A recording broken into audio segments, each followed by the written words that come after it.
What are you doing right now? Are you slumped on your couch, mindlessly flipping through the TV channels? Are you tiredly scrolling through your Facebook feed for the 15th time today? Well, shut that stuff off and get off your lazy bum, because we're going out on an adventure. What? It's 1 in the morning? Yes, I'm quite aware. But these types of adventures can only happen so late at night. You see, this is the time when all the creatures that dare not be seen during the day come out to play with you. This is the time when the thick, velvet darkness of the night will gladly wrap its fingers around you protectively, or the thing following behind you. Everything that hides from light can safely crawl out from their hiding spots so that they can find you, feed on your fear. This is the only time when you can see them up close. Is it safe, you ask? Just listen to my directions, and you'll be fine. Listen to my words, and you can make a friend for life, and live to tell the tale. Alright, got your shoes on and jacket zipped up tight? Good. It's time to head out. You won't have to walk for very long on this adventure. Why?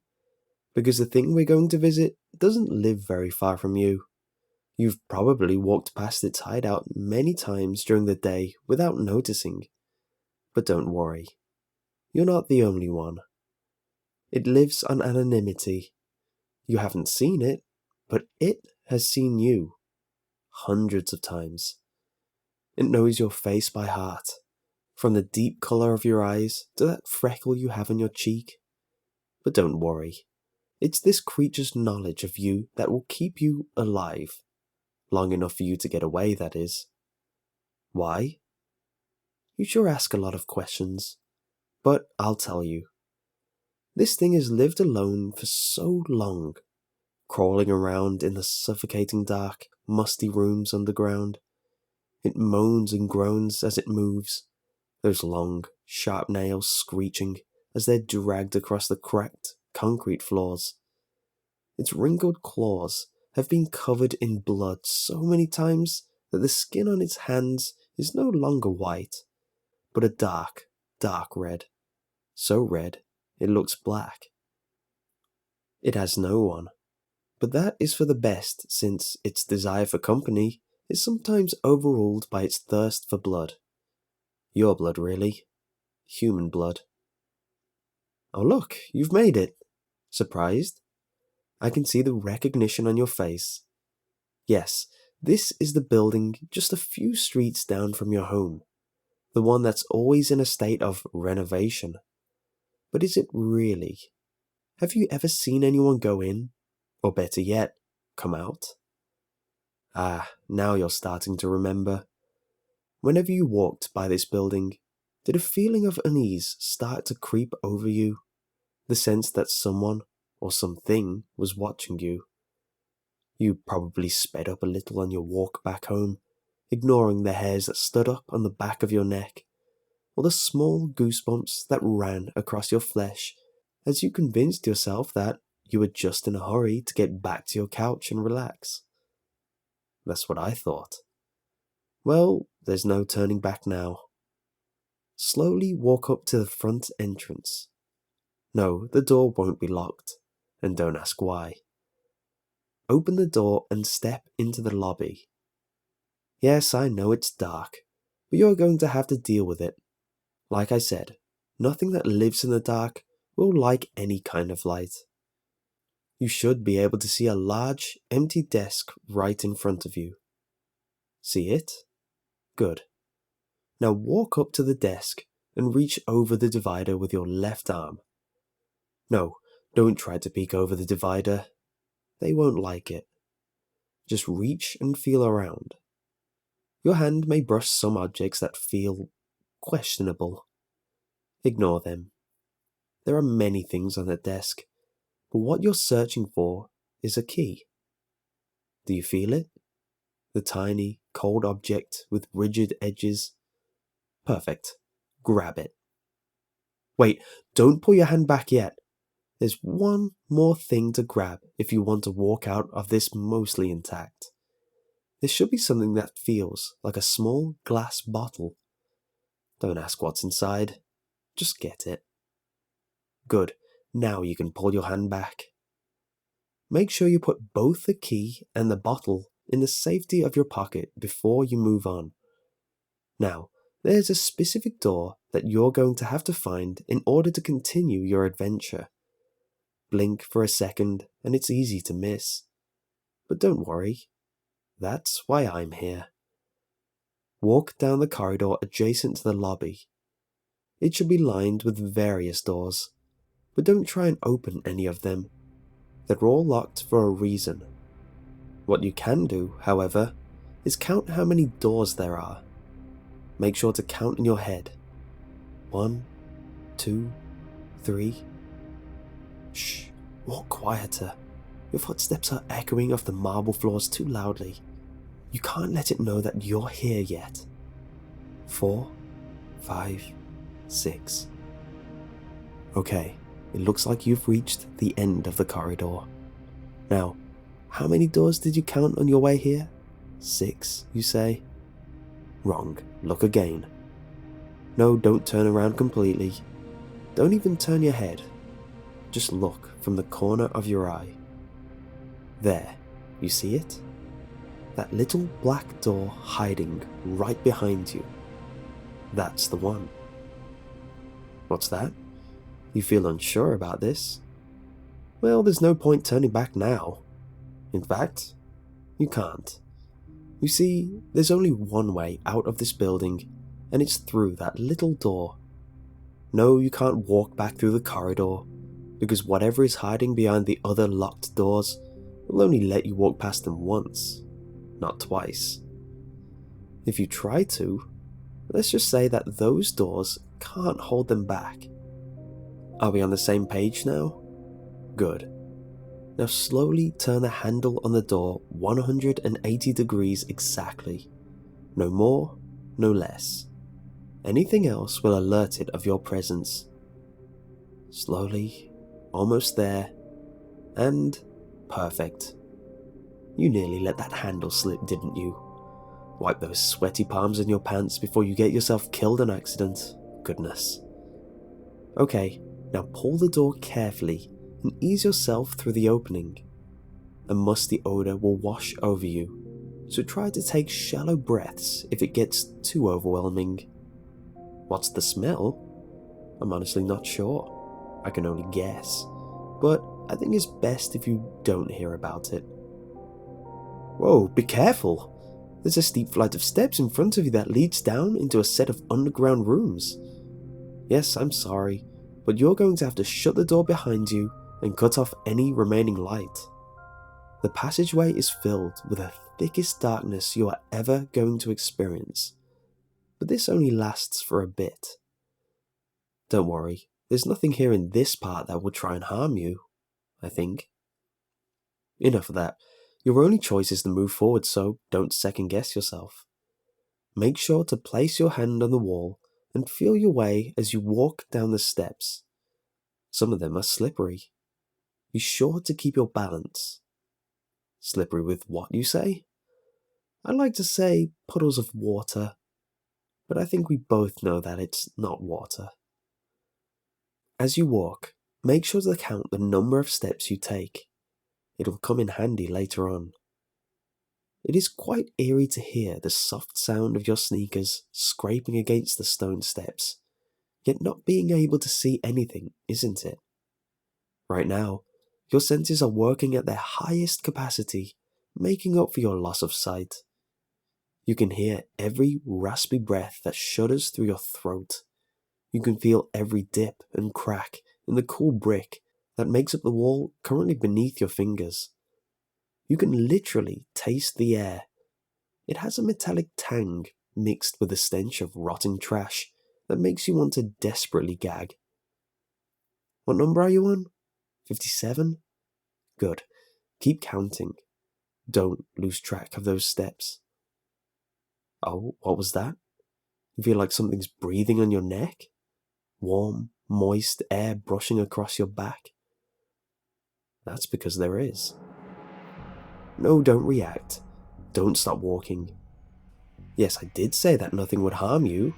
I didn't say that there was nothing that couldn't harm you. Just keep counting your steps. It'll keep you sane. This thing will try to trip you up, to distract you from your task ahead. But don't pay attention to it.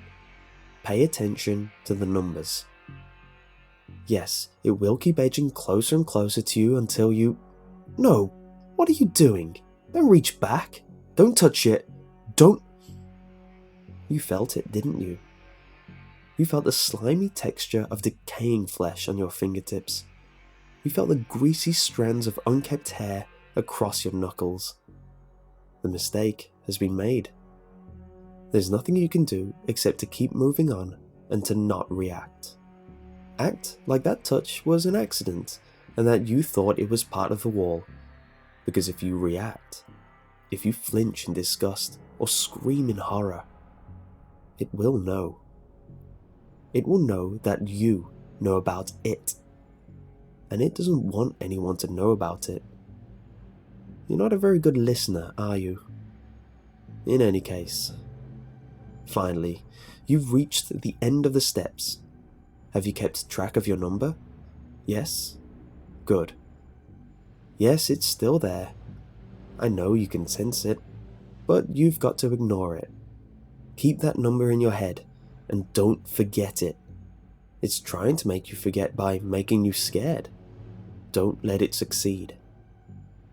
Now that you're at the bottom of the steps, I need you to take 10 strides forward to another door. Here's the hard part. The thing that was following behind you on the way down, well, now it's standing in front of you, right next to the door. In order to get out of this passageway, you're going to have to act like you can see. I know it will be difficult, but you've got to trust me. Reach your hand out and feel around for the knob. It shouldn't be too far since you're standing right in front of the door. If you accidentally touch the thing again, just keep moving your hand around in search for the knob. Do not react. Ah, there it is. The cool metal of the doorknob is finally in your grasp. Now take that key you got from the desk earlier and insert it into the keyhole on the knob. Try not to scrape it on the metal too much, or it will know that you can't see what you're doing and it will take full advantage of that. Good, you managed to fit the key into the lock. Now turn the knob fully and pull the door open quickly. No, there's no trick to turning the doorknob this time. Once the door is open, just get through it and shut it as fast as possible so that thing can't follow you.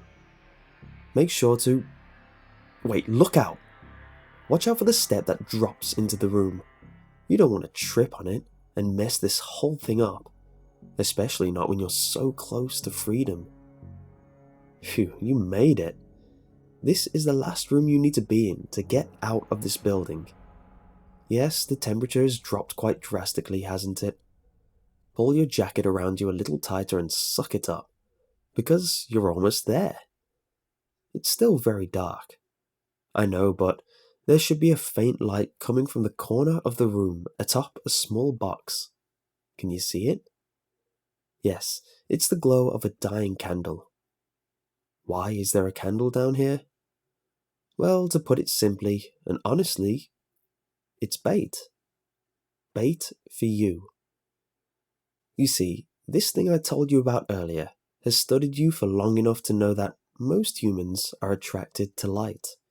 It sees how you stay out of the shadows at night and stick to the bright shine of street lamps. Even its underdeveloped and uncivilized mind can put two and two together. After all, it's got the mind of a hunter, and hunters know how to get their prey. And right now, it's watching you in this very room. You can't see it or hear it because it knows how to hide. It's perfected the art of hiding. Even that sixth sense that most people have that alerts them if something is watching them won't work this time. Carefully walk over to the light. Don't make any sudden movements. Pardon? Well, yes, I know I said it's bait, but do it anyways. Once you've reached the candle, sit down next to it and stare at it. Don't try and look at anything else, because you won't see anything. The darkness is too thick to reveal anything. I know you're probably scared at this point. You can feel your heart beating rapidly, desperately trying to burst out of your chest with anxiety. Adrenaline is coursing through your veins at 100 miles an hour, warming your muscles up and keeping your mind sharp. Your brain is ready to make the split-second decision of fight or flight. But no, don't pay attention to any of that. Just pay attention to one thing. Remember that number from earlier? Good. Now take that bottle out from your pocket. Yes, the one you got from the desk. Slowly unscrew the cap and place it on the floor next to you. Dip your finger in the liquid in the bottle and write that number on the box in the candlelight. Yes, I know it's warm and sticky, but that should be the least of your worries right now. What is the liquid, you ask? I think we both know the answer to that. See, whatever happens now is going to decide your fate.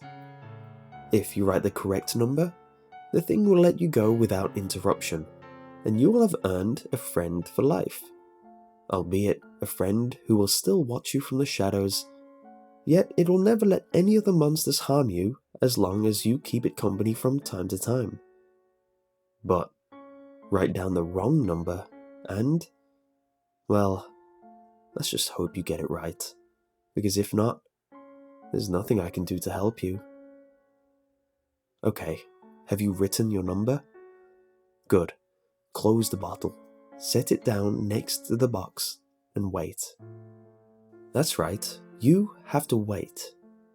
It's currently crawling around the room to take a look at the number. In fact, it's actually right next to you at the moment, studying the figure you jotted down. Quite disturbing, no? Even with the candlelight, you won't be able to see it, and you definitely can't hear it. But maybe if you try hard enough, you'll be able to smell it. Go on, take a whiff. There, you could smell it, couldn't you? The faint stench of rotting meat and death in general. Try even harder, and you'll be able to feel it.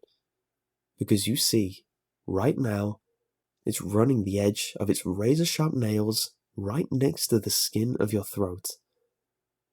Oh, you thought those goosebumps on your neck were from the cold temperature of the room?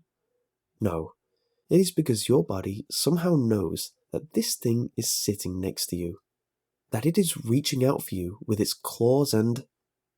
Look, I believe it's made a decision and... Oh, I'm so sorry.